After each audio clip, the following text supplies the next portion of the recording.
సినిమాని ఫాలో అయ్యే వాళ్ళందరికీ కూడా వైజయంతి మూవీస్ అనేటువంటి బ్యానరు ఇట్టే సుపరిచితం. ఎందుకంటే తీసినటువంటి సినిమాలు ప్రతి ఒక్కటి మనకి గుర్తుండిపోయేలాంటి సినిమాలు. ఒక్కొక్క పేరు చెప్పుకుంటూ వెళ్తే ఒక రోజు సరిపోదు.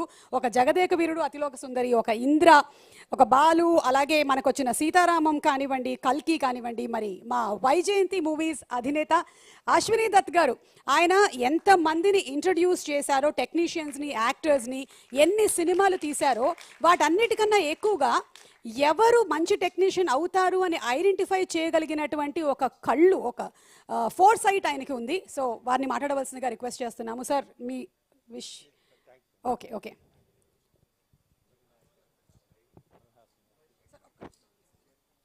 ఉరగనాయకన్ కమల్ హాసన్ గారికి, ఆ పితృ సమానులు సంగీతం శ్రీనివాసరావు గారికి, అందరికీ ఈ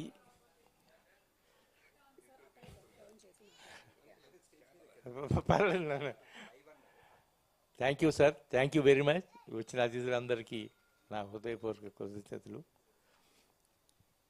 ఈ సుమారు 25 సంవత్సరాల క్రితం సంగీతం గారితో సినిమా స్టార్ట్ చేసి అది ఎందుకున్న కారణాంతరాల వల్ల ఆగిపోతే ఆ రోజు నుంచి ఈ రోజు వరకు నాకు సరిగ్గా నిద్రపట్టలేదు.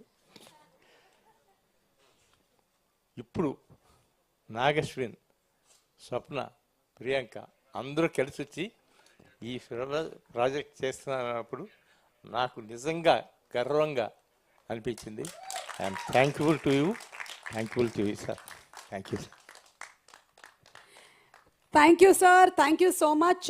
ఇప్పటి వరకు మీ సినిమాల ద్వారా ఎంతో మంది కొత్త వాళ్ళని పరిచయం చేశారు. మళ్ళీ ఈ సినిమా ద్వారా అయాన్, అహిల్య అండ్ అలాగే Shalini is also done a few films. వాళ్ళందరినీ ఇంట్రడ్యూస్ చేస్తున్నందుకు thank you so much and hearty congratulations to you. ఇక